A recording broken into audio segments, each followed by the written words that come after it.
الحمد لله فتيح العليم الذي خلق الإنسان في أحسن تقويم وأشهد أن لا إله إلا الله وحده الحكيم وأشهد أن محمدا عبده ورسوله رؤوف رحيم اللهم صل وسلم على سيدنا محمد الكريم المنزل عليه وإنك لعلى خلق العظيم وعلى آله وأصحابه الذين أطر بقلب سليم أما بعد فيا عباد الله اتقوا الله رب العالمين واعبدوا الله مخلصين له الدين واعبدوا الله حتى يأتيكم اليقين ولتكن منكم أمة يدعون إلى الخير ويأمرون بالمعروف وينهون عن المنكر وأولئك هم المفلحون.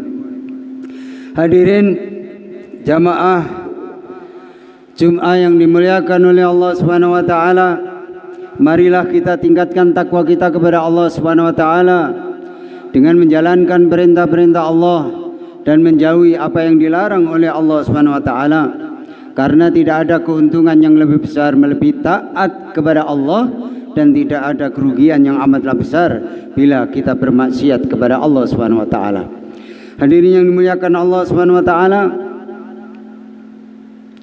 pada Jumat yang mulia ini khotib akan menyampaikan tanda-tanda dan bukti iman. Jadi tanda-tanda dan bukti iman kita sesuai yang diceritakan oleh baginda Nabi Muhammad SAW. Kita ini siang dan malam adalah berusaha bagaimana kita mati dalam keadaan Islam dan dalam keadaan keimanan dan dalam keadaan beriman. Maka hadirin yang dimuliakan oleh Allah Subhanahu wa taala, iman dan Islam itu ada tanda-tandanya. Yang tanda-tanda itu kita rasakan apabila dalam hati kita ini ada iman yang lurus. Tanda itu bila kita rasakan tanda-tandanya, yaitu iman yang benar.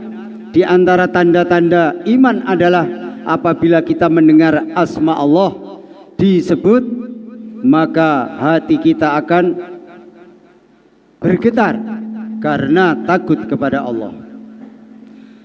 Allah berfirman di dalam surat Al-Anfal, sesungguhnya orang-orang yang beriman ialah mereka bila disebut nama Allah bergetarlah hati mereka, dan apabila dibacakan ayat-ayat Allah bertambah iman mereka, dan hanya kepada Tuhan mereka bertakwa. Quran surat Al-Anfal ayat 2. Jadi begitulah tanda-tanda orang beriman itu hadirin. Bila ayat-ayat Allah itu dibacakan, bertambah keimanan mereka, bertambah keimanan dan ketakwaan mereka. Inilah yang dikatakan oleh Allah di dalam Quran surat Al-Anfal ayat 2. Dan di antara tanda-tanda hadirin sekalian, yaitu apabila kita mendengar ayat-ayat Allah, yaitu Al-Quran, maka iman kita terasa bertambah. Bertambah apa? Bertambah kuat. Yang demikian itu menunjukkan bahwa iman kita ini hidup. Ibarat pohon yang disirami, maka pohon itu jadi tambah besar. Tetapi jika pohon itu disirami tambah tidak bertambah apa-apa, maka menunjukkan pohon itu sudah tidak bisa hidup dan akhirnya mati. Begitu juga dengan hati manusia. Ketika dibacakan Al-Quran, ketika diterangkan isi Al-Quran, mereka tidak menambah keimanan, menambah ibadah mereka. Ibarat pohon yang disiram tidak bertambah segar tapi bertambah layu. Itulah tanda-tanda bahwa hati itu akan mati bila mendengar suara Al-Quran atau Al-Quran dibacakan, diterangkan, mereka tidak bertambah beriman kepada Allah. Tanda bahwa orang itu kelihatan hidup, sesungguhnya sudah mati. Hadirin yang dimuliakan oleh Allah Subhanahu wa taala, di antara tanda iman yaitu membela, memperjuangkan agamanya Allah Subhanahu wa taala. Maka hadirin yang dimuliakan oleh Allah Subhanahu wa taala, sesungguhnya orang-orang yang beriman hanyalah orang-orang yang percaya kepada Allah dan Rasul-Nya. Kemudian mereka tidak ragu-ragu dan mereka berjuang dengan harta dan jiwa mereka pada jalan Allah. Mereka itulah orang-orang yang benar. Al-Quran surat Al-Hujurat ayat 15. Berani membela agama Allah, membela sunnah-sunnah baginda Nabi Muhammad SAW. Itu adalah tanda iman dan bukti kecintaan kita kepada Allah Subhanahu wa taala dan Rasul-Nya. Berani mengorbankan dunia untuk akhiratnya. Hadirin yang dimuliakan oleh Allah Subhanahu wa taala, inilah perkara yang harus kita rasakan setiap siang dan malam. Karena bagaimanapun juga kita akan tinggalkan dunia ini dan kita akan berharap kepada Allah Subhanahu wa taala. Tidak ada perkara yang lebih penting melebihi kita memikirkan siang dan malam supaya iman diterima oleh Allah, amalan kita diterima oleh Allah, sehingga kita menghadap Allah, Allah ridho kepada kita dan kita ridho kepada Allah. Hadirin yang dimuliakan Allah Subhanahu wa taala, kita jangan tertipu dengan keadaan ahli dunia. Apakah kita tidak memikirkan bagaimana akhirnya ahli dunia seperti Fir'aun, Harun, Haman dan Raja Persia, Raja Romawi? Mereka akhirnya meninggalkan kerajaannya, kekayaannya dan menghadapkan kepada Allah Subhanahu wa taala. Jangan kita tergiur dengan keadaan dan kemiskinan, karena seorang kaya atau miskin akhirnya juga sowan kepada Allah Subhanahu wa taala. Jangan sampai kerepotan kita, kesibukan kita, kesusahan kita menjadikan kita tidak mengamalkan agama. Karena bagaimanapun sibuk dan susahnya kita akhirnya menghadap Allah Subhanahu wa taala. Jamaah yang dirahmati Allah Subhanahu wa taala, kita punya teman atau tidak punya teman,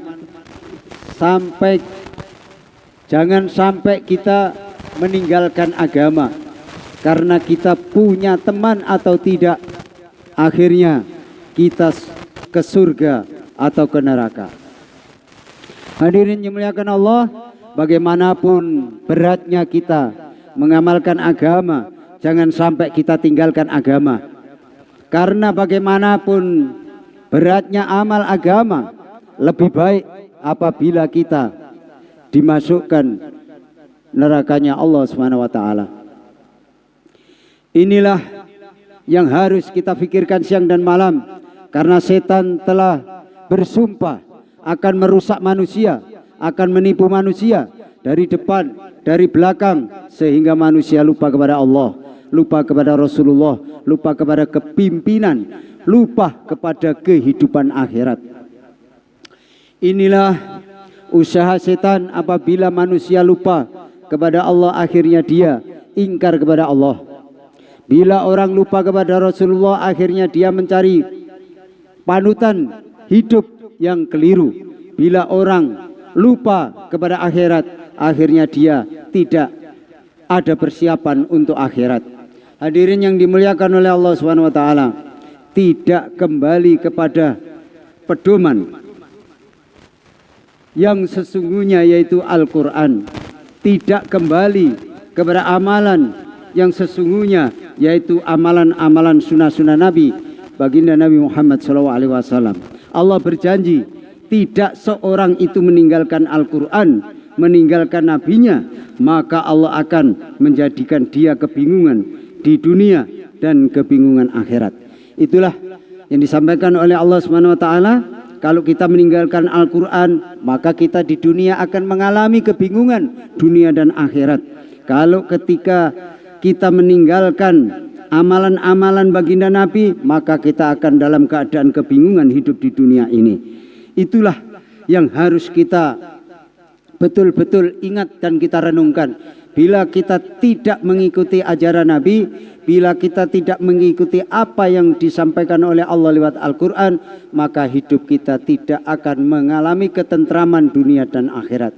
Mudah-mudahan kita diberikan petunjuk oleh Allah lewat Al-Quran, lewat Rasulullah SAW, kita ikuti hingga kita selamat dunia, selamat akhirat. Ja'alana Allah wa iyyakum minal faizinal aminin wa adkhalana wa iyyakum fi zumratil muttaqina mu'minina mukinin. A'udzu billahi minasyaitonir rajim. Bismillahirrahmanirrahim. Wal asrina al insana lafi khusr illa alladziina amanu wa amilus solihati wa tawassaw bil haqq wa tawassaw bis sabr wa qur rabbighfir warham wa anta khairur rahimin.